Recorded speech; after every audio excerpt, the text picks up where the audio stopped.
My parents think that I'm in graduate school to be a librarian. What they don't know is that information sciences and the study of information is so much more than books and cardigans.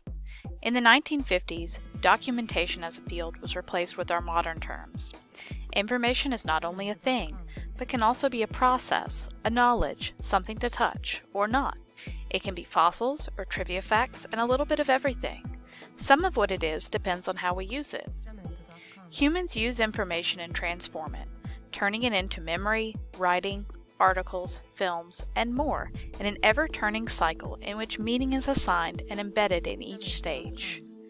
Between information science and library science, the tools and concepts used to work with resources are similar and may overlap, but they are also vastly different, especially when virtual resources get involved.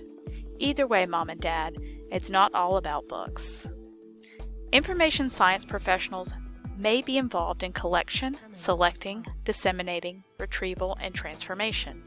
The baseline is similar, but documents we work with aren't only word-based. They can be art, audio, or bits and bytes. The professionals of the field are also similar, in that we face many of the same problems. Juggling the massive amounts of increasing information is just one of these. So ask yourself, how do you become informed? Well, that's information science too.